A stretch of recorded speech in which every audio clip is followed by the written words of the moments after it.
Scorpio यानी कि वृश्चिक राशि। जस्ट बिकॉज आपके दिमाग में बहुत सारी बातें चल रही हैं और आपको बहुत सारे आइडियाज आ रहे हैं, इसका मतलब ये नहीं है कि आपको हर आइडिया पे काम करने की जरूरत है। इनफैक्ट आप ऐसा नोटिस करेंगे कि आप लोग सोच तो बहुत कुछ रहे हो, बट समहाउ वो चीजें हो नहीं पा रही हैं, उनको कोई मूर्त रूप मिल नहीं पा रहा। तो हो सकता है कि आपने टीवी पे मास्टर शेफ देखा, आप इम्प्रेस हो गए, आपको भी तो खाना बनाना आता है, चलो I also start my own food business, I also start cooking. तो आप किचन में गए, आपने कुछ चीजें बनाई एंड यू रियलाइज कि यार मन नहीं कर रहा, नहीं हो पाएगा। या फिर अपना किचन खोलने के लिए, अपना रेस्टोरेंट खोलने के लिए इतना सारा पैसा लगता है, मेरे पास तो ये है ही नहीं, अब कैसे होगा? तो आपके दिमाग में बहुत सारी बातें आएंगी, बहुत कुछ करने की आपकी इच्छा होगी, बट जरूरी नहीं है कि आप उन चीजों को अभी इमीडिएटली कर सकें।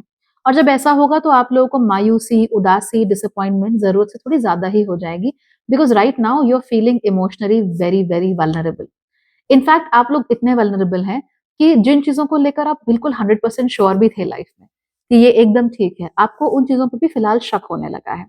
क्या ये शक सही है? इट्स नॉट नेसेसरी, लेकिन इतना जरूर है कि हर चीज को लेकर शक, हर चीज को लेकर ये सोचना कि ये ठीक नहीं है, ये मैंने ठीक नहीं किया, ये गलत हो गया, ऐसा बहुत ज्यादा आप लोगों के मन में आ रहा है।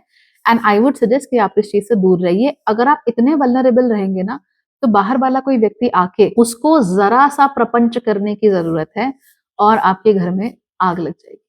वो कैसे होगा? कि जैसे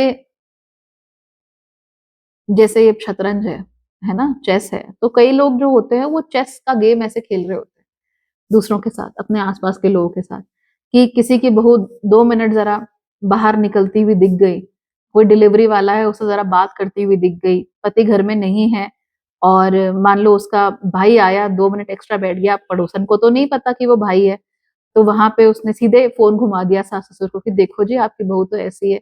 तो अब ऐसे में क्या होगा कि जरा सा कुछ हुआ नहीं और कोई आपके मन में शक का बीज बहुत आसानी से बो देगा। और ये जो शक का बीज है, ये फिर कहाँ निकलेगा, उसका क्या नतीजा होगा, इसका हम कुछ नहीं कह सकते। तो आपके आसपास के लोगों को तो उसका नुकसान होगा ही, लेकिन आपको जो नुकसान होगा उसका क्या? तो मान लीजिए आप खुद सास हैं, है ना, और आपके पड़ोसन ने बोला कि देखो भैया तुम नहीं थे तो बहू ने जाने किसको बुला दिया। अब आपके मन में शक, क्या होगा, क्या होगा, कौन होगा, मेरे बेटे का क्या होगा, ये बहू ऐसी ही निकली, और आपने जाने मन में क्या क्या सोच लिया। तो इससे क्या हुआ?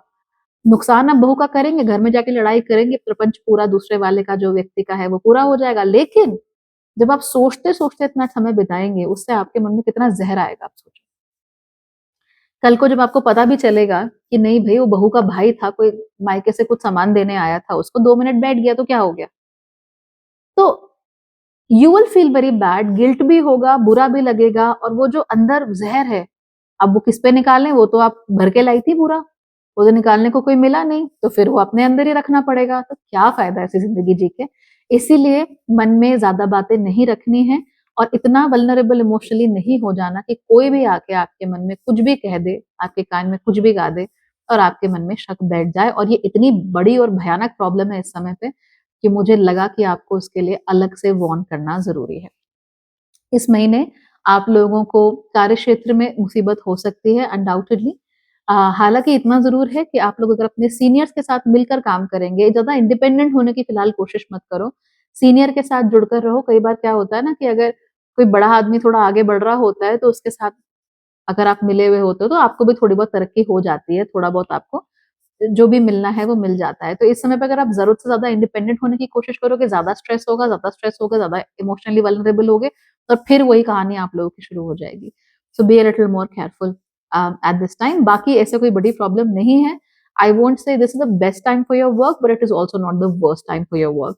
काम आपको बहुत ज्यादा करना पड़ेगा और बहुत सारी रूठे हुए लोगों से आपको मिलना पड़ेगा, या दुखी लोगों से आपको बहुत ज्यादा मिलना पड़ेगा। मिल लेना, पर उनको उनकी जो बातें हैं उनको अपने मन में बैठने मत देना। खास तौर पे अगर आप लोग ज्योतिष हैं, टैरो रीडर हैं, रेकी करते हैं, कोई भी हीलिंग करते हैं, थेरेपिस्ट हैं, भगवान के लिए don't make everybody's problems your personal problem. In fact मैंने एक वीडियो बनाया भाग्यश्री लिविंग पे, कभी बना के मैंने छोड़ दिया था, मैं उसको पब्लिश कर दूंगी। और उससे मैंने आपसे कहा है कि ज्यादातर लाइफ कोचेस, ज्यादातर ज्योतिष जो हैं वो फेल होंगे, और फेल होने की जो वजह है, जो प्रैक्टिकल रीजन है, वो मैंने डिस्कस किए हैं। तो I also make this video public on Bhagyashree living, और मैं लिंक शेयर कर दूंगी हर जगह, आप लोग प्लीज देख लेना। It's a very very important and a very grounded video. इसमें ना आप लोगों को प्यार की कमी बहुत महसूस होने वाली है। सो देखो, बाकी कोई प्यार करे ना करे, खुद को तो प्यार करना बहुत जरूरी है। So you need to pamper yourself, you need to give yourself some TLC, tender loving care, और ऐसा करोगे तो अच्छा रहेगा। Give yourself long baths, वो जो आजकल चल ट्रेंड है ना, एवरीथिंग शावर, संडे रीसेट, ये सब करो, आप लोगों को अच्छा लगेगा, बहुत खुशी मिलेगी आप लोगों को। तो overall this is something you can look forward to. और मुझे ऐसा लगता है कि ये महीना इतना बुरा नहीं है, as long as you are able to take care of your emotions. हाँ, इतना जरूर है कि आपकी राशि के स्वामी फिलहाल आपके राशि में 8वें घर में बैठे हुए हैं, और इसकी वजह से सेहत में थोड़ी सी समस्या हो सकती है, बट मैं फिर भी ये कहूंगी इट इज प्रिडोमिनेटली इमोशनल, उसी वजह से ज्यादा प्रॉब्लम हो रही है। अगर इमोशंस कंट्रोल में रहेंगे तो बाकी चीजें कंट्रोल में रहेंगी। आप लोगों को बस इतना ध्यान देना है कि आपका डाइजेशन जो है वो ठीक रहे, डायरिया जैसी प्रॉब्लम आप लोगों को नहीं होनी चाहिए। और अगर आप लोगों को ऑलरेडी पाइल्स या ऐसी कोई समस्या एनल रीजन में महसूस हो रही है, B a little extra careful, because this means कि आपके मन में चीजें बहुत घुट घुट के भरी हुई हैं and you are not able to get it out. Okay, all right, bye, take care.